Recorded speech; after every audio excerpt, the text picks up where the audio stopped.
Life में कुछ experience ऐसे होते हैं जिनके लिए हम एक्साइटेड भी होते हैं और थोड़ा डर भी लगता है। और आज मैं आई हूँ बिर बिलिंग पैराग्लाइडिंग करने। दिल्ली से कश्मीरी गेट से बस पकड़कर रात को 10 बजे और सुबह 6-7 बजे मैं पहुँच गई थी बिर बिलिंग। वेलकम टू बिर बिलिंग, इंडिया का मोस्ट ब्यूटीफुल पैराग्लाइडिंग डेस्टिनेशन में से एक। यहाँ आते ही माउंटेन्स, क्लाउड्स और फ्रेश एयर देखकर ही मूड एकदम बदल जाता है। हमने डिसाइड करा कि हम पैराग्लाइडिंग सबसे पहले करेंगे, तो बस स्टैंड पे भैया हमें लेने आ गए और अपने पैराशूट्स पैक करने लगे। पैराग्लाइडिंग से ज़्यादा खतरनाक तो मैं सच बताऊँ तो मुझे बिलिंग साइड तक का लगा, क्योंकि रोड्स बहुत ज़्यादा नैरो थी और भैया इतने परफेक्शन से चला रहे थे। जो पैराग्लाइडिंग करने जाता है बिर में वो ये रिलेट कर सकता है कि ये रास्ता कितना ज़्यादा डेंजरस है guys. So hi guys, I reached here और मेरे को मिला एक फॉर्म जो कि मैं भरने वाली हूँ because I am going to fly. और ये सिर्फ मेरी रिस्पॉन्सिबिलिटी होगी कि मैं अपनी गारंटी पे फ्लाई कर रही हूँ, यहाँ पर ही किसी की भी गारंटी नहीं होगी। सो लेट्स सी कि ये कैसा एक्सपीरियंस होता है।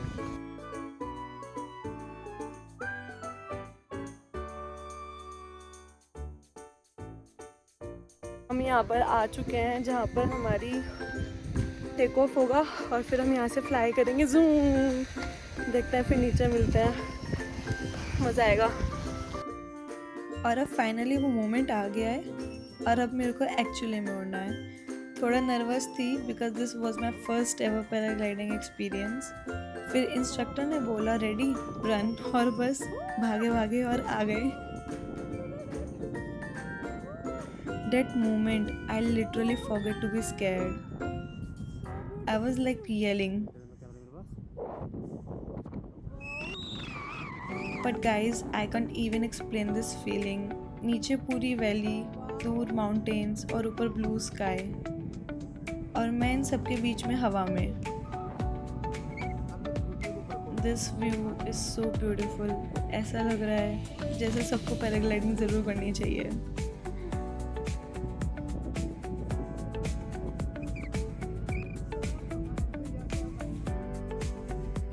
अब इस मोमेंट पे आगे ना एक चीज़ ज़रूर रियलाइज़ होती है, दैट इज़ कभी कभी लाइफ में हमें बस ग्राउंड से थोड़ा सा ऊपर उठना पड़ता है।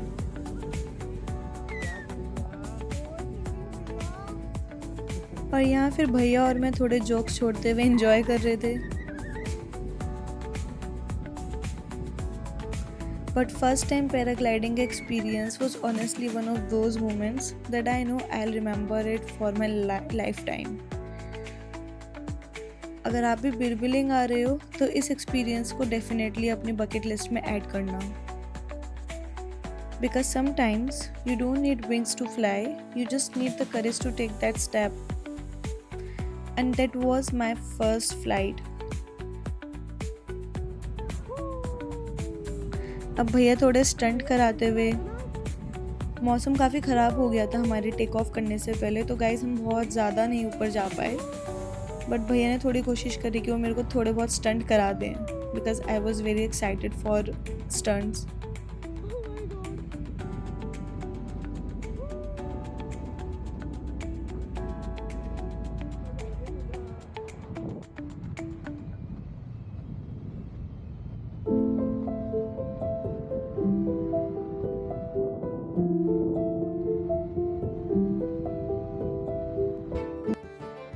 And then it was time to land now.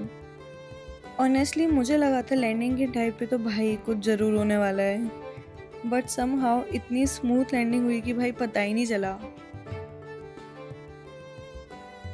Finally I did it. So guys मैंने लैंडिंग कर लिया और मेरी लैंडिंग एक्सपीरियंस इतना अच्छा रहा, बहुत ज़्यादा मज़ा आया। थोड़ा टेक ऑफ में डर लगा एक बार को, but after flying it was great experience and such a lovely ride, like I love it.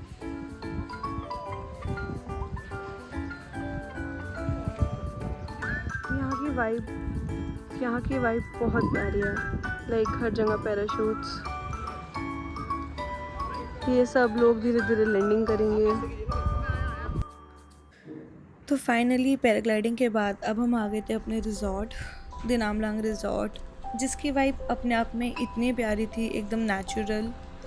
ये बस हमको booking.com पे एकदम एंड मोमेंट पे मिल गया, वरना कोई चांस ही नहीं था। This property was amazing, so peaceful. जल्दी से रेडी होने के बाद मैं और मेरी फ्रेंड आ गए थे मछियाल लेक, जहाँ पर हम मछलियों के साथ स्विमिंग कर रहे थे। मछियाल लेक जो बिरबिलिंग के पास जोगिंदर नगर की तरफ एक पीसफुल और हिडन डेस्टिनेशन है। ये लेक अपने क्रिस्टल क्लीन पानी और बहुत बड़ी बड़ी फिशेस के लिए काफ़ी फेमस है। इस जगह को लोग बहुत पवित्र मानते हैं और इसका नाम मच्छिंद्र नाथ से जुड़ा हुआ है। सब एटमॉस्फेयर काफ़ी फ्रेश और काम है, हर तरफ हरियाली और पहाड़ों के बीच एक इतना सुंदर सा व्यू और इतनी सारी फिशेस, और इन सब फिशेस के बीच में आप जाके स्विमिंग करो। This feeling is amazing. अब मछियाल से आने के बाद हम लोग पहुंच गए थे 360 कैफ़े। ये कैफ़े रील्स में इतना फेमस है और बिरबिलिंग आ रहे हो यहाँ ना हो तो कोई पॉइंट ही नहीं है। यहाँ का सनसेट इतना सुंदर, बहुत प्यारा। अगर आप बिरबिलिंग का प्लान कर रहे हो तो ये कैफ़े आना तो आप बिल्कुल भी मत भूलना। मेरे इंस्टाग्राम पेज पे भी इस कैफ़े की प्रॉपर एक अलग रील्स डली हुई हैं, क्योंकि यहाँ की वाइब बहुत सुंदर थी, बहुत पीस, वेरी काम। उसके बाद हम लोगों ने सोचा थोड़ा कैफ़े होपिंग करते हैं, तो सैटरडे संडे था तो इस वजह से नाइट म्यूज़िक भी चल रहा था। लाइव म्यूज़िक में बैठ के आराम से गाने सुन के अच्छा तो लगता है। गाइस, एक बात का ज़रूर ध्यान रखना, अगर आपको अच्छे से बिरबिलिंग एक्सप्लोर करना है तो स्कूटी रेंट करना तो बिल्कुल मत भूलना। 500-700 रुपये में आपको स्कूटी मिल जाएगी पर डे के हिसाब से।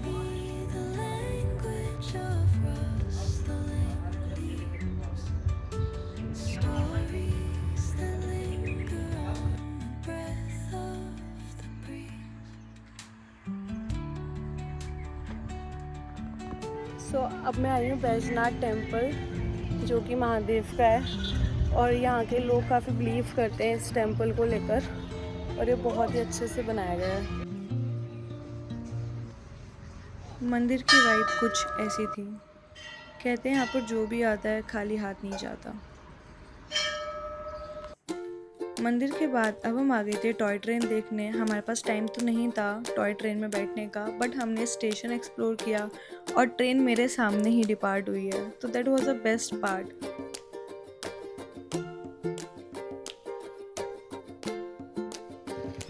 तो गाइस, अब यहाँ से हमारा हिडन वाटरफॉल का रास्ता शुरू होएगा और हम लोग ट्रैकिंग के लिए जाएंगे।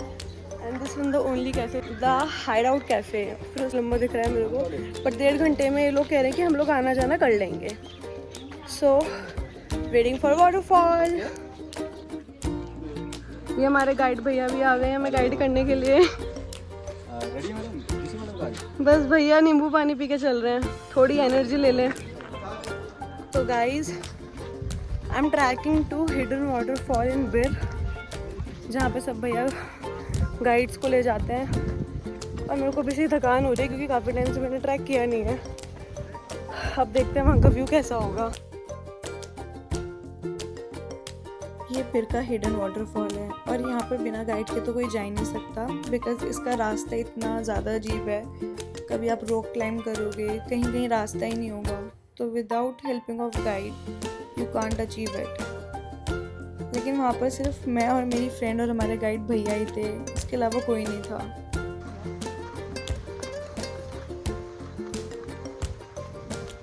हम जिस वाटरफॉल पे जा रहे हैं, ये सिटी से भी ज़्यादा सीक्रेट है, क्योंकि यहाँ पे नॉर्मल क्राउड नहीं जाता। नहीं आ रहा। This is literally true adventure guide.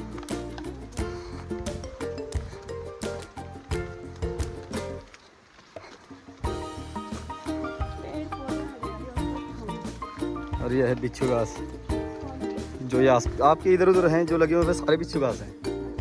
Touch नहीं करना है, जैसे ये दिखा दिया मैंने।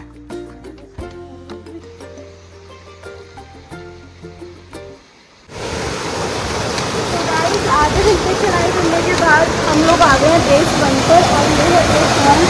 एकदम क्लीन वाटर है और हाइकिंग एकदम एडवेंचरस है। कभी आप पत्थरों पर चल रहे हो, कभी आप जंगलों में से निकल रहे हो। This is very unpredictable, must try.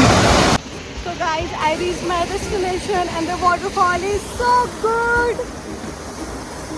ये है literally मेरे अलावा, स्वाति के अलावा और हमारे गाइड भैया के अलावा। थैंक यू गाइड भैया।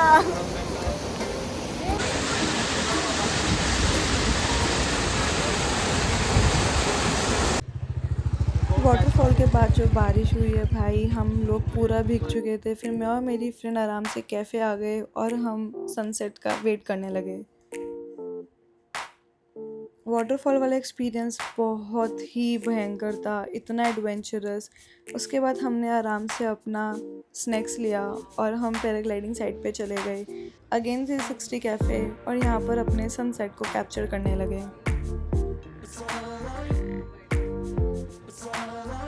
कुछ भी कहो बट 360 कैफ़े की वाइब तो एकदम एस्थेटिक थी।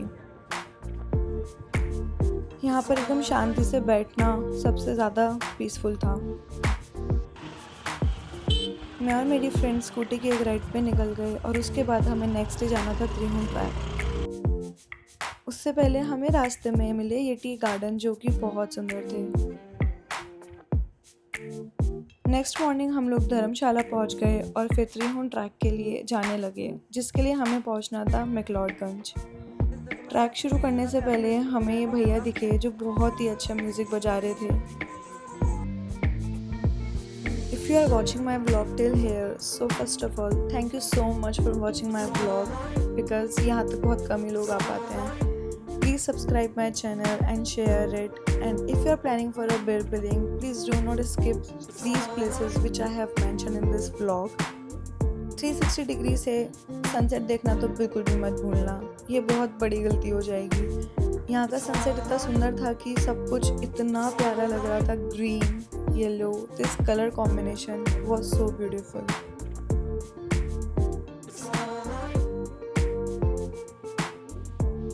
So guys, at last but not the least, I will show you my Trihun track vlog in the next vlog. But please subscribe me. Thank you for watching my channel and please keep supporting and sharing it. And there is a message from my side, please live your life freely. Bye.